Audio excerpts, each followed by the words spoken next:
Sit. Stay. Staying. Dito. Sit. Very good. Good morning! Hello! So, hello, I'm JP and welcome ulit sa ating Theories of Personality series. So, ngayon naman ay dadako na tayo sa next force of psychology, which is ang cognitive behavioral theories. Although, magpo-focus muna tayo sa behavioral part nito since ito ang mas basic and ito dapat yung mas una dahil nga dando sa book. And anyway, so ang primary theories natin dito is B.F. Skinner na siyang nagpauso ng tinatawag niyang operant conditioning. According sa kanya, ito daw ang mag-explain ng ating personality. As simple as that. So pag-usapan na natin yung ideas niya and roll na natin yung intro.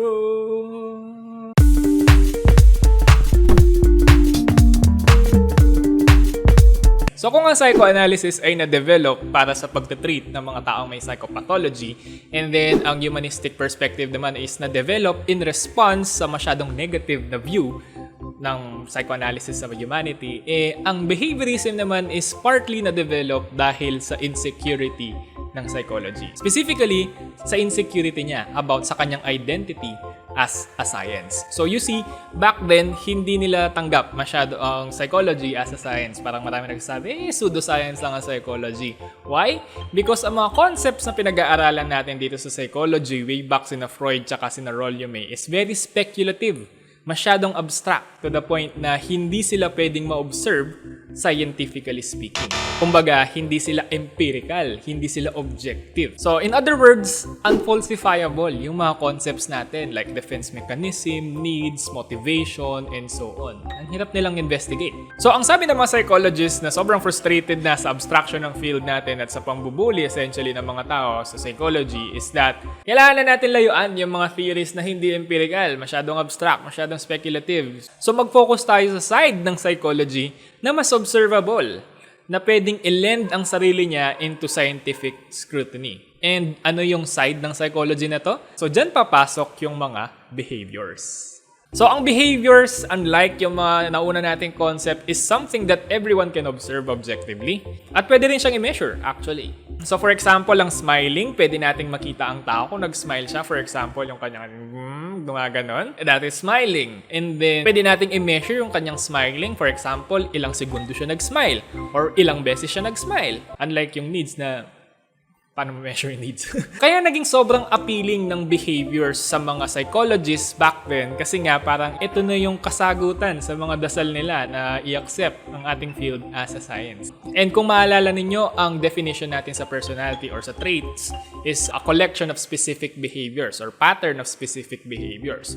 So in a way, behaviors are the building blocks of personality ng isang tao. So kung pag-aralan natin ang building blocks ng isang personality is mas madali na lang nating maintindihan ang complexity ng human personality ayon sa mga behaviorists. So kaya naman kailangan nating malaman paano nga ba nakakapag-acquire ng behaviors ang isang tao. So in other words, how do we learn new behaviors?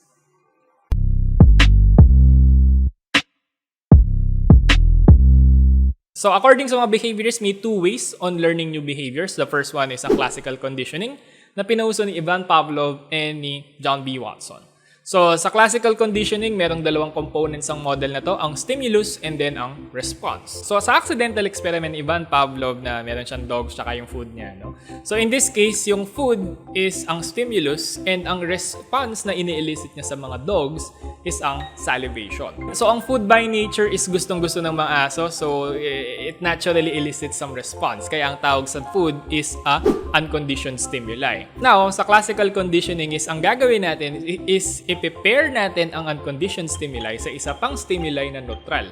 Let's say, for example, tunog ng bell. So, ang tunog ng bell in itself is hindi siya nag-elicit ng response sa dog. So, kahit tunog-tunogin mo yung bell na yan, hindi maglalaway yung dog.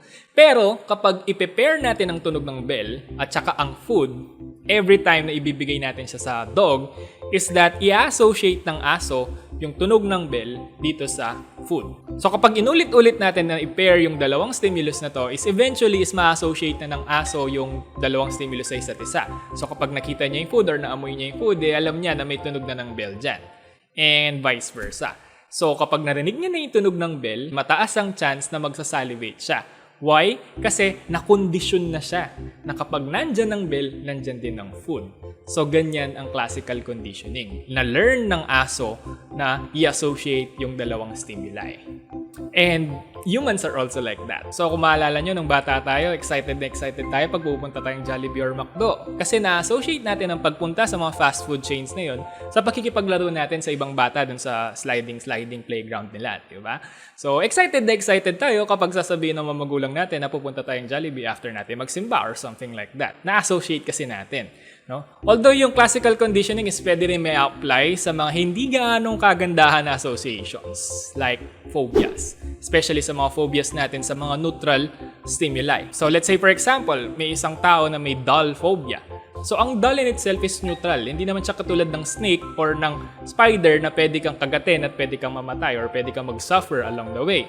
Sa dulls, wala naman masyado. Pero bakit yung iba is natatakot sa dolls? So it might be the case na meron naging experience itong taong ito na sobrang traumatic. Let's say for example, nangyari talaga sa kanya or nakita niya sa film, no?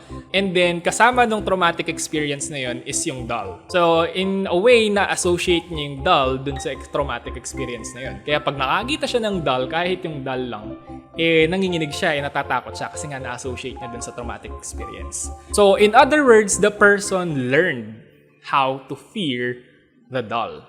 So, pwede natin i-apply yan sa lahat ng mga phobias. And ang second and somehow related na way of learning new behaviors is ang pinauso naman ni B.F. Skinner na tinatawag nating operant conditioning. In this model, halos kaparehas lang siya ng classical conditioning. Although may isa pang additional component, which is ang mga reinforcers na tinatawag. Reinforcers are something that an organism needs or wants na kapag na-receive niya yun is parang very satisfying para sa kanya. So, reinforcers are anything that an organism wants or needs like food, water, attention of other people or other organisms, or even approval, social approval, and of course, money. Diba? Sweet money. So sa model na to, sinasabi na kapag ang behavior is binigyan mo ng reinforcement after niyang gawin yung behavior na yun is mataas ang chance na mauulit siya. So balikan natin yung doggo natin. So kung gusto natin turuan ng bagong trick, let's say for example, sit yung aso natin, which is my case si Gon.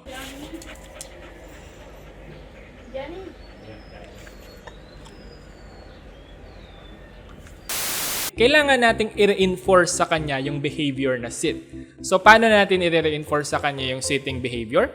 Una is, of course, kailangan natin na reinforcement. In this case, ang reinforcement natin is a treat, no? Because treats is very powerful para sa mga dogs. Although pwede rin naman yung approval, pero syempre kung gusto mong mas instant yung response, kailangan pagkain yan. So anyway, so ang kailangan natin gawin is i-encourage si Gon na mag-take up ng sitting position. Pwede natin gawin is ibaba natin yung quit niya or hintayin natin siyang umupo and then or what. Basta ma-encourage natin siya. And then kapag unti-unti niya lang ginagawa, let's say for example, binaba niya na ng konti yung kanyang pitan, bigyan na natin siya ng reinforcement. No? And then eventually, makukuha niya rin yan. No? Unti-unti yan. Basta pag nag-improve siya ng konti, bigyan natin siya agad ng reinforcement. Until such time na makuha niya na yung sitting position. And then kapag nakuha niya na yung sitting position, bigyan mo ng treat. Sabihin mo, uy, very good, very good. Tapos, ibigyan mo ng scratch sa ear. So lahat ng reinforcement, ibigay mo sa kanya pag nagawa niya na. Very good. Very good you, baby. Very good you, baby. So, maisip ng aso kasi nun, kapag ginawa ko tong behavior na to, may reinforcement ako makukuha. Or meron ako makukuha na reward. No? So, kung gagawin niya at gagawin niya lahat yan. So, ang tawag dito sa ginawa natin ay shaping, na kung saan binibigyan natin na reinforcement yung organism kada approximation ng behavior na gusto nating ma-achieve niya. So, hindi niya kailangan maging perfect. Basta papunta na doon yung ginagawa niya, ibigyan na natin ng reinforcement until such time na masya-shape na natin yung behavior na gusto nating niyang gawin. And then, at para mas mabait si Gon or yung mga aso nyo is dapat i-reinforce lang natin yung mga behaviors na favorable sa atin. For example, gusto natin, of course, maging kalmado yung aso natin. So, for example, binibigyan mo siya ng treat and masyado siyang wild, masyado siyang sumasagpang. Sagpang ba? Basta, sagpang yung tawag doon. So, masyado siyang ganun. Wag natin bibigay yung treat. Pero kapag naging calm siya sa pagkain ng treat niya is bigay natin yung reinforcement. Dahan-dahan lang, dahan-dahan. No, dahan-dahan. Very good. So in a way, parang sinasabi natin, pag mas calm ka, may reinforcement ka. So eventually, kapag lagi natin ginagawa yon, everyday natin ginagawa yon, matututo siya. Masha-shape natin yung personality niya as a relatively calm dog. Relatively kasi never magiging kalmado ang mga aso na 0 to 1 years old. Ito. Of course, as I've mentioned, dapat tuloy-tuloy yan, yung mga reinforcement na yan. Kasi kapag hindi natin ni-reinforce yung mga behaviors na gusto natin, is eventually ma-extinct yan, makakalimutan niya. So, tawag doon is extinction. So, ganyan yung mga sa aso. And needless to say, pwede natin i-apply yan sa mga tao, especially sa mga kids. No? Other than positive reinforcement, na yung example natin kanina, adding something that is favorable for the organism, pwede rin naman natin gamitin yung negative reinforcement. So sa negative reinforcement, we're actually removing something that is aversive for the organism. Paano yan? Let's say for example, sa klase natin, no? Yung teacher, minsan may ginagawa sila para manahimik yung klase. Isang way na ginagawa nila is sasabihin niya, kapag tahimik kayo, wala tayong quiz bukas. No? In this example, the quiz is the aversive stimuli and the behavior na gustong makuha ng teacher is yung manahimik yung klase. And it works. Actually, lagi nag-work yan. No? Kasi the quiz as an aversive stimuli, ayaw ng ano yun. So kapag tinanggal natin yun is rewarding para sa mga bata. So mas magagawa nila yung behavior na gusto nating pagawa. And of course, wag nating i-confuse ang negative reinforcement sa punishment because punishment is different. Sa punishment, we are actually introducing a new aversive stimuli like scolding, electric shock, no, spanking, or something like that. So according to Skinner, ang punishment, although effective siya in suppressing behavior, it has some very not so nice side effects. Kasi yes, it inhibits the behavior, nasusuppress yung behavior, pero walang change na mangyayari dun sa organism, walang learning. Parang pinigilan mo lang yung ginagawa niya. For example, yung isang student is pinagalitan siya dahil maingay siya. Ang tendency is pag wala na yung teacher, mag-iingay pa din siya. And then yung side effect nun is yung bata na yun is magagalit pa dun sa teacher. Tapos feeling niya parang pinepersonal mo siya or something. Tapos yung grades mo, pag yung grades niya mababa, tapos sasabihin, pinepersonal ako ng teacher. Nag-spread yung effects niya. So imbis na parang gusto mo lang naman na tumahimik siya, maano yung behavior niya, parang nag-go. So in other words, parang sinasabi ni Skinner na punishment is not effective. Huwag yung abusuin yung punishment kasi unang-una, it's not effective and it can have severe side effects. Okay? So that is how an organism learn a new behavior. And we people as an organism also learn that way, according to Skinner. So pagkapanganak natin hanggang pagtanda natin is lahat ng mga behaviors na meron tayo na malalearn natin is a result of reinforcement ng environment. Ang reinforcement does not need to come from a person. It can come from the society itself din. So in a way, ang sinasabi niya is ang personality natin, which comprises of behaviors, is just a result of reinforcements. Tahimik ka sa class, siguro nung bata ka, sa klase ninyo, parang yung mga tahimik na bata is binibigyan ng mga reinforcement like star sa kamay, di ba?